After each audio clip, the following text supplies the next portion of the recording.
Hello and welcome to Connecta Talk by the Swiss Post and by PostFinance.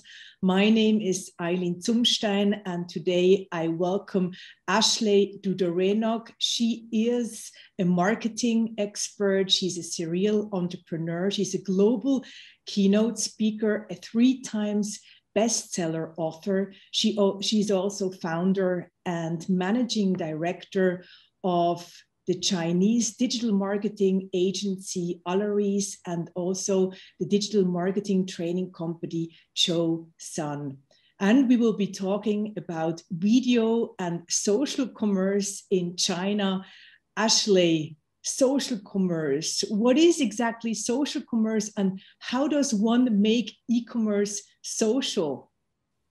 Well, right now in 2021, everything is social, right? We human beings love connect, we love to share, we love to talk to each other, and we trust other people's recommendations quite a lot. So this is exactly what social commerce is. It is using social media functions, but most importantly, understanding human psychology and playing on the social psychology in order to move people closer to their desired purchase.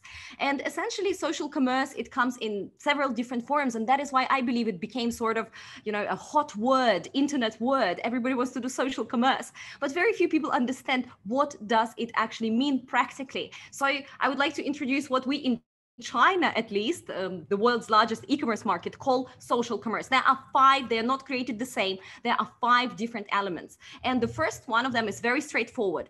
There is social media platform. So on this social media platform, you, for example, being a creator, so being a KOL, in China we call key opinion leader, influencer, or you are being a brand, you create content that elicits interest, and then at the moment when people are ready to purchase, you drive them to e-commerce platforms. So this is the first form of social commerce. This is the most straightforward. Everybody kind of understands it.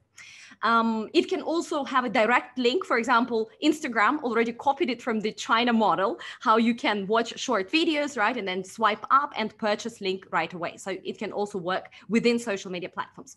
Second type is e-commerce platforms that are adding on social media functions. So for example, in China, we do not have Amazon as such operating in the country, but we have a lot of other social media platforms. We have Alibaba's platforms such as Tmall and Taobao, we have Jingdong, we have Pinduoduo, many others. So the largest of them focus on e-commerce. And in the past 2 years, they started introducing social media functions. Within Alibaba, you will have a community which is called Weitao. And within Weitao, it is basically like Facebook plus IG plus YouTube plus many other things inside e-commerce platforms. So compared to what we have in the West, including Europe, including the US, where people go to e-commerce platforms to just buy. I know that I want a pair of shoes and I go and I search shoes on Amazon, and that's what comes back to me. In China, people go there to get entertained. In mainland China, we have, when it comes to Gen Zs, people visiting e-commerce platforms 5 to 8 times every day. We in the West visit social media platforms 5 to 8 times in the day, right? Because we love stalking our friends, we love, sharing our insights, we love reading news. So this is exactly what many people in China are doing on a daily basis, because e-commerce platforms are no longer pure e-commerce. They're merging some of the functions from social media. So this is type number 2. Number 3 type of social e-commerce is group buying with social sharing incentives. So we all heard about Pinduoduo, right? Well, one of the China's largest e-commerce companies that is basically offering huge discounts, sells in bulk to groups. And it's like Groupon on steroid, but the feature is very different because you need to share in order to get a deal that you are after. You need to share with your social circle. And as I said, in general, we human beings, we trust each other when we know each other. We trust our friends' recommendations a lot more than some online page that tells us that this is a great product. So it was a very successful marketing campaign, the mode in China for the past couple of years. And Pinduoduo has mastered it. There are different tweaks how you can do this group buying. Sometimes you need to become a member to be able to do group buying. Sometimes you need to go through many sharing. Sometimes you need to go through games, etc. But the idea is very clear, right? This is number 3. Number 4, we have group buying, the same thing, but through a community, O2O. Especially this version, we call it community group buying. It became popular in China, specifically in 2020. And we believe that this is going to expand in the rest of the world, at least in Southeast Asia, at least in, let's say Latin America and many other markets in the next couple of years. So what is community group buying? It means we can order a product directly from a supplier, and then this product will come to our community, for example, the block of 2 or 3 buildings, and we will go and pick it up there the next morning or in a couple of hours. So right now, community group buying is done primarily with fresh produce. So for example, all of the people that live in our 3 apartment blocks decide that they want pak choi, or they want bananas. And we all order a bulk of bananas on a daily basis. Or we decide, for example, it sometimes happens, fridges. We want to exchange fridges. And 15 people, all of my neighbors, decided to purchase those fridges. So they come into this community group buying spot, and there's always this group leader, who actually is responsible to collect them and then redistribute it to people. These leaders are usually small shop owners, or sometimes when we talk about, for example, maternity category, these are young mothers that like to organize communities around them. So this community group buying is another thing that is very, very strong in China. It's not yet as big outside of mainland China, but this is something that you guys all need to watch out for. And the last way is also very straightforward. It's called social DTC, so direct to consumers. Usually it is activated through bloggers themselves. When a blogger has presence on social media platform, and then they create a product or they promote a product, and they drive the communication outside of social media platform into other place where they sell directly to consumer. Very often it happens in private pool. We call it private traffic. So closed group on, let's say, WeChat or Taobao or Douyin. So this private traffic, social DTC, is the last thing that we call social commerce in China. So you will right now, probably looking at these formats, understand that actually social commerce is just function of e-commerce. And in China, we don't talk about e-commerce anymore. We talk about new retail, how online and offline is merging, how video, live streaming, functions, and social all coming together. So every time anything ends in transaction, in China, we think about new retail rather than just offline commerce, online commerce, social commerce, video commerce, or live streaming. Wow, that's amazing, Ashley. Let's look into video commerce. Those protagonists, they are seen as heroes. So for what industries and companies is video commerce a must?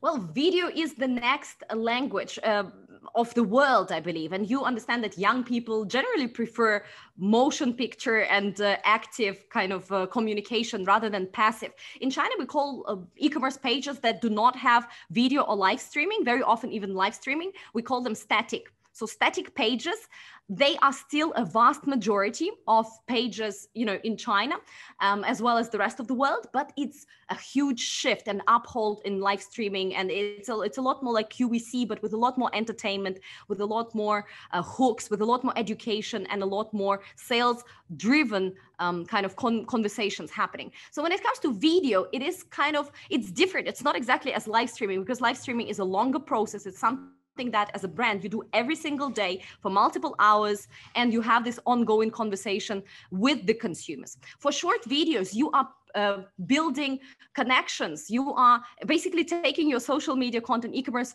content, and changing the format of it. You're making it fun, you're making it short, you're making it kind of interesting, shareable, etc. And when it comes to video commerce, anything, be it video commerce or live streaming commerce, I would say the most important thing to understand is it needs to be visual. So whenever you are in a visual product category, you cannot avoid doing it. For example, fashion, cosmetics, let's say accessories. You need to display it, you need to see, you need to show how does this thing look when you put it on. So anything that goes on body, you must do video. Either show it in short videos, or if you are doing more of a live streaming show, it definitely needs to be happening also live.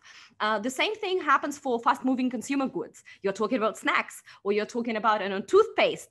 Something that we purchase all the time, something when I am actually, for example, on social media, I have some fragmented time, just a couple of minutes. Or when I'm watching my favorite live streamer and he says, hey, great toothpaste to check out. Or I'm there in the middle of the night and suddenly my favorite celebrity's face comes up and he's eating those, I do not know, peanuts. And he says, these are the best peanuts you've ever tried. I feel that, first of all, it's impulse purchase. Secondly, I feel that, you know, I need to buy it either way. I need toothpaste. I mean, I purchase it every 3 weeks, for instance. And it's very low entry. People in the moment are happy to make that decision. So for FMCG, at least in China right now, this is really, really important to create those scenarios through short videos, and of course also, create that awareness and desire. Then of course, 3C products and digital products, that's another category that's very important because you can showcase features. But that's been in the West, I believe, also for such a long time when, you know, you kind of unbox a computer and you show how it works. So you talk about certain functions. So it goes a bit into this expert knowledge sharing crossover.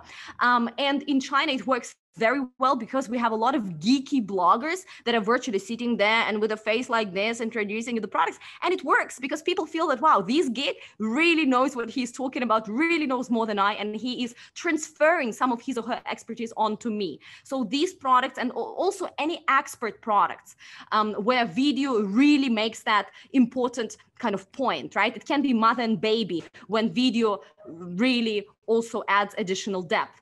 And finally, travel. Actually, yes, we're not traveling very much internationally right now in 2021, but nevertheless, China's domestic travel has picked up tremendously since the start of this year. There is a bit of setback right now with some of the recent news, but nonetheless, travel live streaming, when you show people how to experience a city, a hotel, a resort, an experience like spa, etc., is very, very big. So essentially, travel industry in China is booming. We see a huge number of resorts opening up, experiential places where you see giraffes walking and you literally feel like you are in Zambia or somewhere, in that part of the world.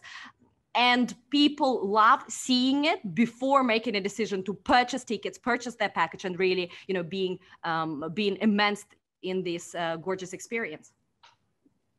What are the current social commerce and video commerce trends in China? Are there any differences in how enterprises and consumers use it? Well, for consumers, we always need to ask ourselves a question. What is the purpose people go to a platform?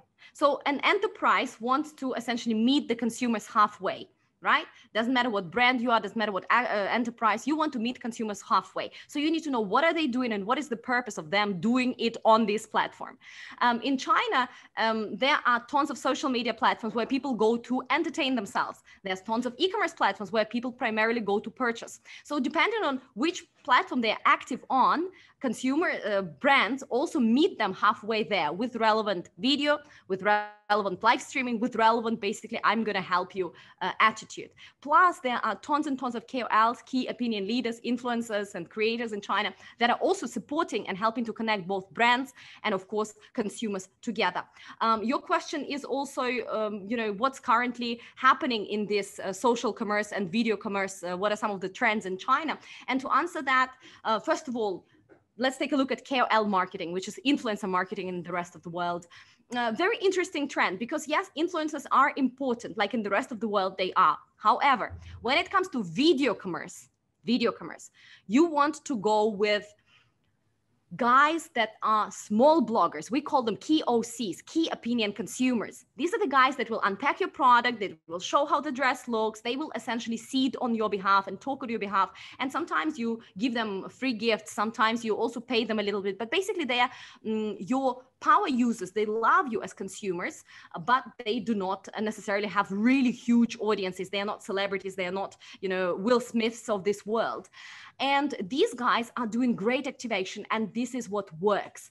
When it comes to live streaming, the story is completely different because if you're not using the top dog in a pack, you are likely going to purchase some fake basically interactions, because China, just like the rest of the world, has a lot of inflated, we call them shuijun, water warriors. So the fakes, the deep fakes, the ones that are commenting, liking, watching content on social media. And if the live streamer is not really huge with many millions of followers, you are likely not going to be in a good company during that live stream. And of course, so many people are watching, only so few people are going to buy, right? It's a numbers game. So when you're on live streaming and you're working with KOLs, make sure that you're working with the top dog. There is Via, there's Li Jiaqi, there's a couple of others that are really good. And it's a very regulated industry in China when it comes to top dogs. When it comes to smaller guys, then you are out for, for potential a lot of surprises. So influencer marketing is very, very important. And I would also like to highlight that right now in China, when it comes to both video and live streaming, most of the brands have already started creating their own in-house KOCs, your own self-broadcaster, somebody who is actually officially employed with the brand, and his or her job is to blog on the brand's account, and not just blog from the brand standpoint, kind of hide behind, behind the scenes, but put their face out to say, hey, I am Ashley and I'm representing this brand, and I'm going to tell you why I love it, and let's basically love and discover it together. And it's not only brands. In China, for instance, a couple of months ago, beginning of this year, there was a guy from Sichuan who was a national minority, and his picture just blew the internet. People absolutely felt that he was, dressed in a very interesting way, and then he was very kind of handsome and whatever. So Chinese, actually Sichuan tourism department hired the guy for a fixed salary. And this is, mind you, lifetime employment. To do what? To promote their region, as of this special region of Sichuan, for tourism. And after his pretty young face fades away, he's going to be an official guide, still officially and long time employed with the government. So that is very, very big. Another thing that happens in China more and more is the use of mini programs when it comes to social commerce. So mini programs are basically an app within an app. When we talk about WeChat, there is a very big mini program ecosystem. So through WeChat, you don't need to download additional apps. You can just access an array of services. Basically, the whole Apple store can be fit in WeChat, and you don't need to download any other services. And all these developers, they go to WeChat, and it has the open IP where you can build these different mini programs, right? So this is what mini programs are. But WeChat is not the only platform that has them. There's actually Alipay that has mini programs. There's Douyin that has mini programs, and many, many, many others. So mini program, especially e-commerce mini programs, and how they're used at different entry points across consumer kind of journey is very, very important right in China right now. They are being activated. And of course, we have a lot of offline entry points. We are using QR codes quite a lot. Right now, the coolest features are, for example, these floating QR codes. We have drones floating above Shenzhen or Shanghai Harbor at night, and people scanning the QR code and getting discounts for a certain, let's say, new brand of ice cream, etc. All that is happening with the help of mini programs, of course. Another thing is we have, as I mentioned previously, community group buying that is relying very heavily on video and live streaming to move their business ahead. Ashley, I would like to close our talk with a Swiss-related question. What do Swiss companies operating in China need to know to be ready for social commerce 2021 and the future? Are there any strategies, measure tips on what to focus on what to invest in? Absolutely. So the first thing you need to do if you are new to the market, you need to forget all your assumptions, because China in the past 1.5 years since the beginning of the pandemic has changed tremendously. In general, China is a very fast-paced market. So you will see that all China watchers say, oh, everything is moving China speed. But right now, it's no longer China speed. It is China speed on steroids. So if you have your assumptions about how China used to be, what Chinese consumers used to like, forget them and walk into the market really very open-minded. Do not bring your KPIs, your projections from Europe into China, because 100% they're not going to work.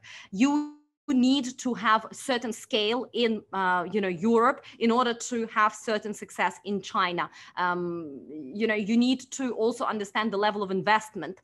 The first year you're not going to break even. Second year, if you're very, very lucky, right? If you are a new brand, if you're a brand that's already in the market, then definitely local teams, keep empowering them, because right now this Guochao, this kind of China, we call it China chic or China pride movement, is very, very important. So you need to make sure that even though you have the essence, you are a foreign brand, you are obviously communicating through this core of yours, you need to add some of the Chinese elements to make sure that this product is not just for everyone, but this product is specifically for China. It can be in the packaging, in the color, it can be in the launch of new collection or collaboration, etc. So empower your mainland China team, your local team, to also co-create your success in China. This is so, so, so important. In terms of your platforms, your first focus, as always, needs to be on the brand, building that brand, and secondary on your e-commerce presence. If you do not have a strong brand, you are not going to be able to be successful in e-commerce platforms. Why? Because in China, we are not searching for products. We don't go onto Taobao and search, I want shoes. We search for brands. I want Nike shoes. I want Adidas shoes. And if people don't know what to search for, they're never going to find you. They will never just stumble upon your product. It's a different thinking process, it's a different discovery process. So make sure that you have this strong brand. You don't need to be Adidas, but you need to have a clear niche and you need to dominate that niche. Once you dominate it, you expand from there. So when you have a comfortable lead, you know that you have a defendable position in that niche, then you go onto e-commerce platforms, you build up operations, and then you essentially scale and expand further. And then, of course, make sure that your social e-commerce is done properly. China is building the future of not only social e-commerce, but e-commerce in general. And by being in the market right now, being active, being successful there, trying and growing and experiencing, you are actually going through what the rest of the world is going to go in the next 3 years. So you are ahead of the curve. You want to see the future, you go to China right now. So you want to see the future of retail, you are in China. So when it comes to social e-commerce, practical tips, put practical content ahead. Make sure that it's really, really useful. Number 2, invest in diverse content types. If it's just post, just text, or even just video, it's not going to work. Live streaming is extremely important, especially if you are in the category that is very visual. And many brands in China today live stream, in fact, between 3 to 8 hours every single day. They do self-broadcasting. So you don't hire a blogger, you do it yourself. Your in-house team member is doing that. And a lot of offline locations are also engaging in that. Number 3, if you have a scale in China, don't do digital only. China is not a digital only market. You need to have pop-up stores. You need to open flagships. So depending on the scale of your business, don't be caught in that understanding that, oh my God, it's the world's largest e-commerce and online retail place, and I'm just going to do online commerce and have a small operation in China. You need to have stores if you reach, a range when you are already being successful. Next, leverage some social commerce function on e-commerce platform. So if you're doing e-commerce in China, treat it as e-commerce plus social media. It's content first. And you cannot do what you're doing in other markets where your sales team and your marketing teams are never talking to each other. They hugely dislike each other. And this is just not going to work for China, because content is an important part of the sales process.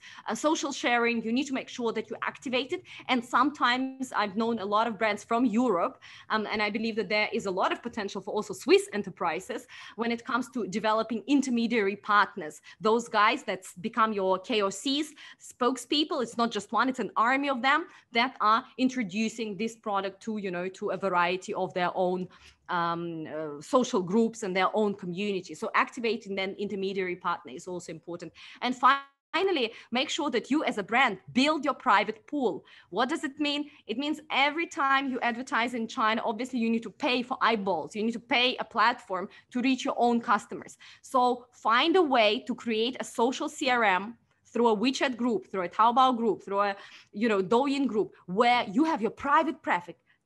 It's no longer an open ocean. It is your private little lake where you can fish all the time without paying a platform, and then manage that pool to upsell again and again, to maintain the relationships, to co-create content, brand, and also products with your consumers. If you put all of these together, you're going to be extremely, extremely successful in China. And unfortunately, the reason why a lot of foreign brands or some foreign brands entering China leave disappointedly and they are not successful is exactly because they are not willing to put in the work. It is a complete different universe. It takes a lot of work. It works differently. It is worth it. Thank you very much, Aileen Dudarenok. Please feel free to comment the talk. Aileen Zumstein for Connecta talk by the Swiss Post and by PostFinance.